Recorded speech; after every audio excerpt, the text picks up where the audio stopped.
নতুন দল করেছেন, কিন্তু সেই দলের বিরুদ্ধে কিছু অভিযোগ এসেছে। আপনি বলেছেন যে পারসেপশন ক্রিয়েট করেছে মিডিয়া, পুরোটাই কিন্তু মিডিয়া পারসেপশন ক্রিয়েট করে নাই, দুর্নীতির অভিযোগ আছে। এবং এর মাঝে আরেকটি অভিযোগ এসেছে যে একটা আপনাদের এক নারী নেত্রী তিনি অভিযোগ করেছেন, হেনস্থার অভিযোগ করেছেন। এই আপনি এই অভিযোগগুলো কেন আসছে? নতুন একটি দল, যে দল নতুন প্রতিশ্রুতির কথা বলছে, তাহলে এই ধরনের অভিযোগ তো আপনাদের কাছ থেকে কাম্য না। আচ্ছা দেখেন, অভিযোগ আসছে আমাদের পার্টিতে, তো এই বিষয়গুলোর একটা নতুন একটা ডাইমেনশনও আসছে। আমরা এই অভিযোগগুলোকে অ্যাকনলেজ করছি। আমরা আমাদের পার্টির উপরে যে অভিযোগটা ছিল সেখানে এখন কি ফাইনালি কোনো আউটকাম আছে? আমরা জানি যে আপনারা একটা কারণ দর্শাও নোটিশ, শোকজ নোটিশ দিয়েছেন। হ্যাঁ, শোকজ নোটিশ দিয়েছে। আমরা এর মধ্যে দিয়ে হচ্ছে অভিযোগটাকে আমরা আমলে নিচ্ছি। সেখানে আমাদের একটা ডিসিপ্লিনারি একটা কমিটি রয়েছে, ডিসিপ্লিনারি কমিটি হচ্ছে 5 কর্মদিবস পার হয়ে গেছে, গতকাল পার হয়েছে। সেখানে উভয় পক্ষ থেকে সেখানে হচ্ছে তাদের আত্মপক্ষর যে বিষয়গুলো রয়েছে, সেখানে লিখিত যেই বিষয়গুলো রয়েছে আহ্বান করা হয়েছে। এখন ডিসিপ্লিনারি কমিটি একটি সিদ্ধান্ত দিবে এবং সিদ্ধান্তে সেখানে অবশ্যই দৃষ্টান্তমূলক সেখানে শাস্তি হবে। এবং ইতিমধ্যে অর্থনৈতিক যে ধরনের অভিযোগগুলো এসছে সেগুলোরই কিন্তু আমরা হচ্ছে আপনি দেখবেন যে দুদকে তদন্ত হচ্ছে সেই বিষয়গুলো নিয়ে। আমরা সেখানে ওপেন। আপনার যদি মনে হয় কোনো জায়গায় শর্টকামিংস রয়েছে, কোনো জায়গায় আইনের ব্যত্যয় ঘটছে, কোনো জায়গায় সেখানে হচ্ছে প্রচলিত ওই সনাতন কোনো পদ্ধতি ধরনের অ্যাকোমোডেশন রয়েছে, আমরা সবসময় ওপেন যে বিদ্যমান আইন অনুযায়ী যে কোনো ব্যবস্থা নিতে পারে।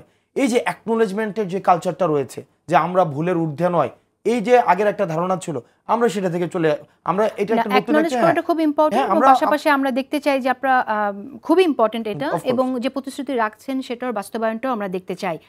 আমাদের নতুন রাজনৈতিক দলের যে এখানে খুব স্বাভাবিকভাবে বিভিন্ন মতের পথের মানুষ আসবে এবং একটা অ্যাকালচারেশন প্রক্রিয়ার মধ্য দিয়ে হচ্ছে দিন শেষে যারা প্রকৃত অর্থে রাজনীতি করতে চায় তারা আপনার দলের একজন নেতা বলেছেন 400টির মধ্যে 300টি আসনে আপনারা জিতবেন। এটা কি কিসের ভিত্তিতে রাজনীতি করলে বলতে হয়? না, এখানে দেখেন, আমরা তো আমাদের নিজের রাজনীতি নিজের রাজনীতি করছি। আমি নিশ্চয়ই, আপনি কি প্রত্যাশা করেন আমি এখানে এসে বলবো যে যদি এনসিপি 10টা আসন, 15টা আসন, 20টা আসনে জিতবে, বাকিগুলো এনসিপি জিতবেন, আপনি কি চান এটা বলবো? আমি খেলতে না, আমরা ইটস আ পলিটিক্স, এটা বলতে হয়। হ্যাঁ, পলিটিক্সে 2-2-4 না, পলিটিক্সে 2-2-22, মাঝে মাঝে 2-2-3 হয় পলিটিক্সে। তো সেখানে আমরা ভিশনটাকে যদি আমি সেট না করতে পারি, আমি পলিটিক্সে আসছি, আমার ভিশন সেট করতে হবে। আমি অবশ্যই রাষ্ট্র ক্ষমতায় যাব, আমি অবশ্যই রাষ্ট্র ক্ষমতায় হচ্ছে, আমি তো পলিটিক্সে আসছি রাষ্ট্র ক্ষমতায় যাওয়ার জন্য। সেখানে আমি আমার মতো করে বাংলাদেশের মানুষের ম্যান্ডেট নিয়ে পলিসিকে নির্ধারণ করার জন্য, সেটাই হচ্ছে আমাদের প্রত্যেকটা পলিটিক্যাল পার্টির মূল লক্ষ্য। প্রত্যেকটা পলিটিক্যাল পার্টির মূল লক্ষ্য। এখন সেটাকে যদি আমি বলি যে আমরা রাষ্ট্র ক্ষমতায় যাব, আমরা হচ্ছে পলিসিকে বাংলাদেশপন্থী পলিসি ম্যানিপুলেট করব, এখন সেই জিনিসটাকে যদি ওয়েল অ্যাকসেপ্টেড না হয়, সেই জিনিসটাকে যদি ট্রল করা হয়, সেটা রাজনৈতিক দীনতার পরিচয়। হ্যাঁ, আমি অশেষ ধন্যবাদ।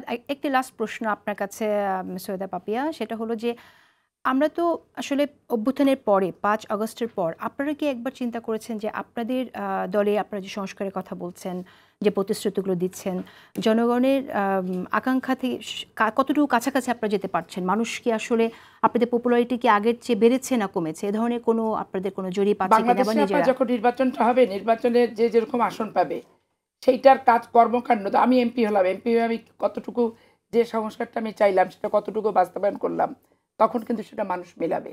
এখন তো সবচেয়ে ভালো ভালো জিনিসগুলো চাচ্ছি আমরা, এবং মনে হচ্ছে যে এটা না হওয়া পর্যন্ত নির্বাচন করব না।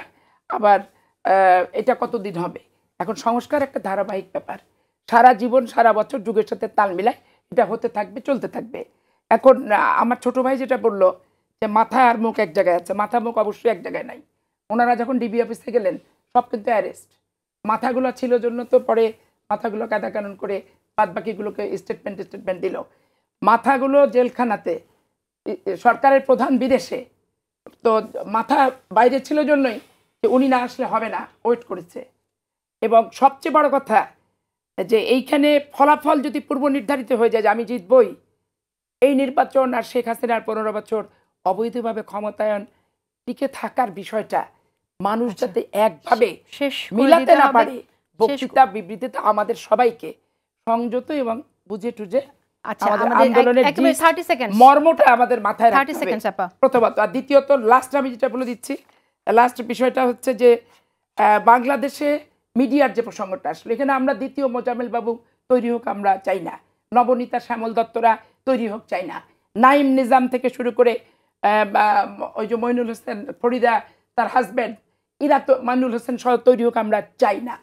মিডিয়া আমি যেমন চাই না প্রশাসন দলীয় হোক, আমি তেমনি চাই না মিডিয়া দলীয় হোক, আমি তেমনি চাই না বাংলাদেশের কোনো প্রতিষ্ঠান দলীয় হোক, কোনো নিয়োগ দলীয়। অশেষ ধন্যবাদ। যোগ্যতা, মেধা, স্বচ্ছতা, নির্বাচন, ধন্যবাদ।